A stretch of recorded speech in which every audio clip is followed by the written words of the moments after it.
الحمد لله وكفى والسلام على عباده الذين اصطفى اما بعد اب درندوں سے نہ حیوانوں سے ڈر لگتا ہے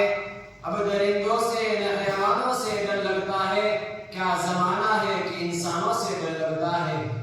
عزت نفس کسی شخص کی محفوظ نہیں اب تو اپنے ہی نگہبانوں سے ڈر لگتا ہے ڈنکے کی چوٹ پہ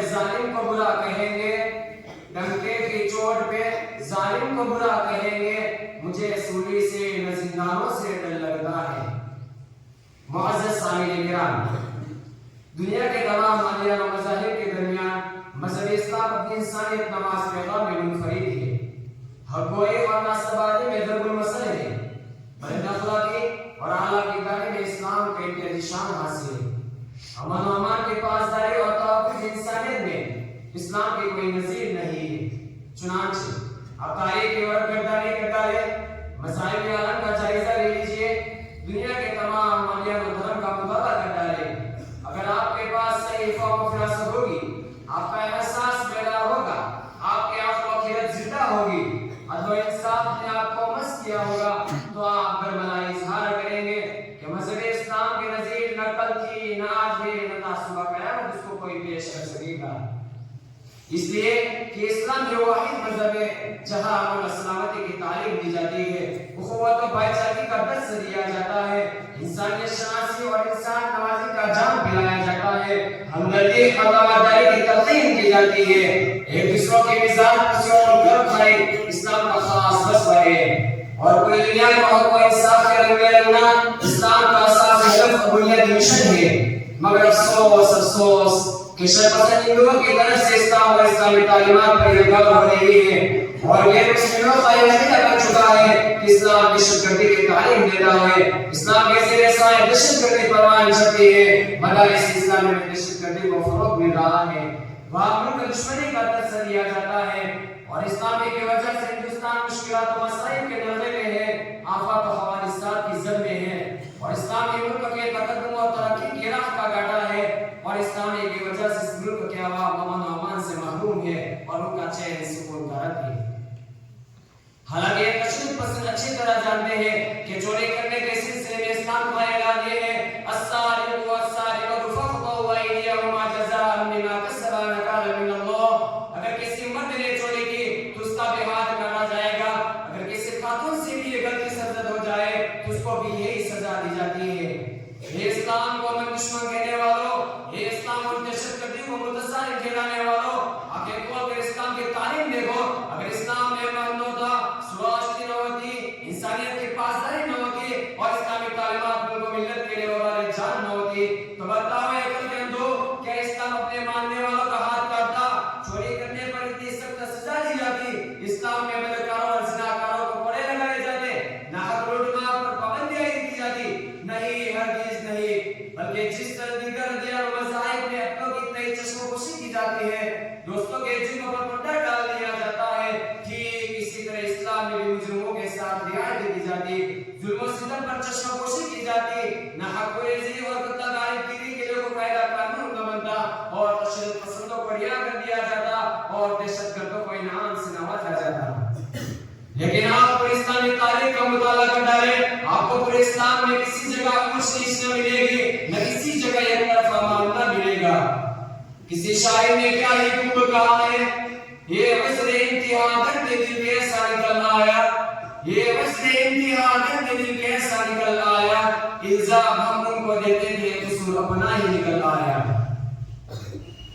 وہ نہیں جانتے ہیں کہ جس نے اس نظر سے اسلام کا سایہ ہو جائے گا، اسلامی تعلیمات ناپید ہو جائے گی، قرآنی تعلیمات کو پس پشت ڈال دیا جائے گا، حرمت نبیہ کو امن و سلامتی کے لیے معنی تصور کیا جانے لگے گا، اس دن ہندوستان سے امن و امان کا جنازہ اڑ جائے گا، اور نتیجہ یہ ہوگا کہ فتنہ و فساد کا راج ہوگا، دہشت و دہشت کا تسلط ہوگا، ظلم و ستم کی حکمرانی ہوگی، سیڑا ملامتیوں کی روانی ہوگی، اور اتنا ہی نہیں بلکہ لال قلعے کی سرخی سیاہ ہو جائے گی، انڈیا گیٹ کی خوبصورتی ختم ہو جائے گی، تخت و تاج بے نور ہو جائیں گے، اور تاج محل کی چمک مان پڑ جائے گی۔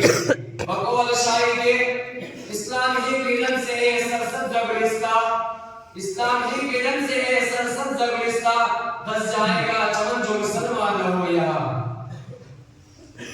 آج پورے ملک میں جہاں بھی امن سلامتی کی فضا دکھائی دے رہی ہے الفت و محبت کا چراغ روشن ہے سکون و راحت کی ہوا چل رہی ہے وہ صرف اور صرف اسلامی تعلیمات کی دین ہے اسلام سے وابستگی رکھنے والوں کا فیض ہے اسلامی نظریے کا احسان ہے برادران ملت ذرا سوچیں اور تصور کیجئے کہ اسلام کا دہشت گردی سے کیا تعلق ہے اسلام اور دہشت گردی میں کیا مناسبت ہے یاد رکھیے جس طرح زمین آسمان سے علیحدہ ہے دین رات سے ممتاز ہے اندھیرے اجالے میں اختلاف ہے علم جہالت میں فرق ہے ٹھیک اسی طرح اسلام اور دہشت گردی میں تعارض ہے اسلام اور بدعملی میں تناقض ہے اسلام اور عمل دشمنی میں دوری ہے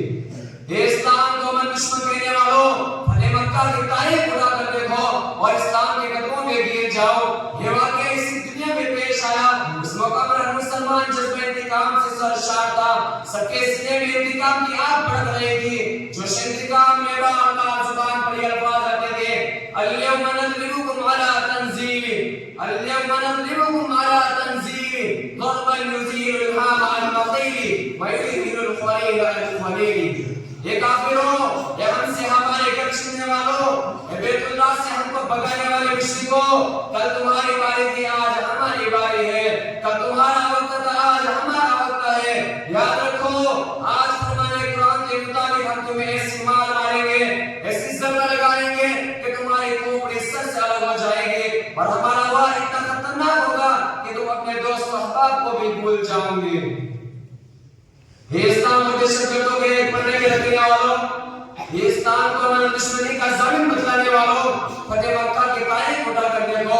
کیسے سنگین قبر میں اسلام نے صبر و حکمت کی تعلیم دی ہے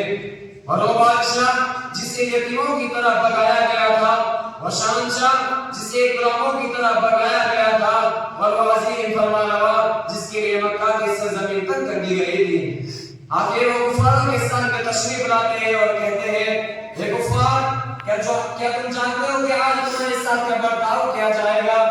کیا تم جانتے ہو آج تمہارے ساتھ کیا سلوک کیا جائے گا چونکہ اللہ کے رسول بھی خاندان قریش سے تھے آپ صلی اللہ علیہ وسلم نے بھی اس کے معاشرے میں نشو و نما پائی تھی اس لیے کفار مشرکین نے مزاج نبوت کی نرمی اور زبان رسالت کی حلاوت و شیرینی کو باغ لیا اور سب نے ایک زبان ہو کر کہا کہ خدا نے آپ کو عزت شرافت سے نوازا ہے خدا نے آپ کو عزت شرافت سے نوازا ہے شریفوں سے شرافت کی توقع کی جاتی ہے وما علینا الا البلاغ